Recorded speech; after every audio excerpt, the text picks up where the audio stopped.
नमस्ते सुरेश थापा ब्लगमा हजुरहरूलाई एकदम वेलकम छ हैन।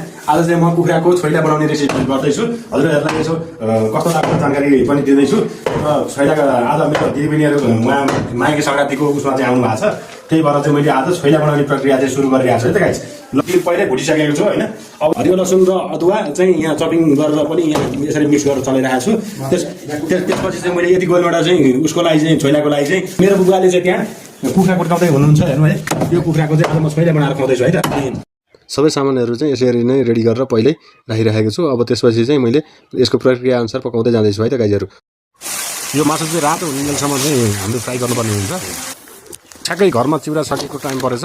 त्यसपछि चाहिँ हामी बाइक लिएर गएर सपिङ सेन्टरमा गएर चिउरा चाहिँ ल्याउँदैछौँ है त।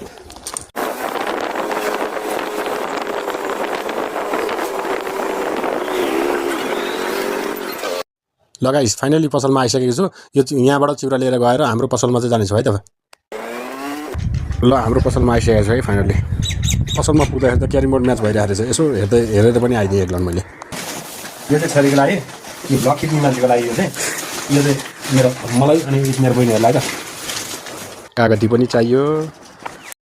मसिनो बनाएर चपिङ गरिरहेको छ है मैले गाइस। छोइलाको लागि एकदम टेस्ट ल्याउनको लागि चाहिँ यसले पनि धेरै हेल्प गर्छ है त। यो चाहिँ तिलको छोप, यो धनियाँ काटेको, यो चाहिँ धुलो खोर्सानी पाउडर, यो चाहिँ गोलभेडाको पेस्ट र यो चाहिँ फ्राई गरेको ड्राई मासु है त गाइस। यो चाहिँ मेरो माइली बहिनी कान्छी बहिनी चाहिँ छोइलाको टेस्ट कस्तो हुन्छ भनेर चाहिँ हेरेर बसिरहेको छ है त। सर हालेको है तिलको छोप है त। धुलो खोर्सानी है गाइस।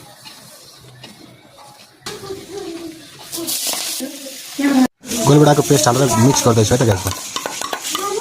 स्वाद अनुसारको नुन हाल्दैछु है त।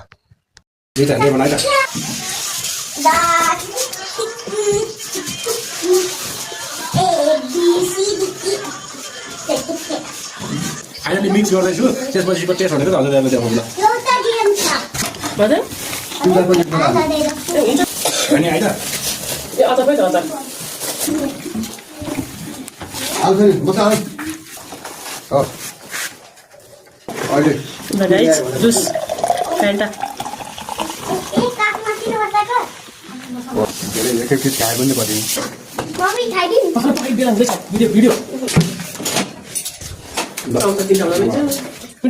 कस्तो भएछ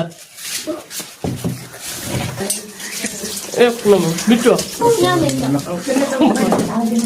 नम्बर बनाएको छ बाबु। एक नम्बर छ छोइला। एक नम्बर ओहो छोइला भनेर यस्तो पो हुनुपर्छ त। मासु यसको मासु भन्दा नि छोइला मिठो हुँदो रहेछ। ल फाइनल्ली सबैजनाले टेस्ट गरे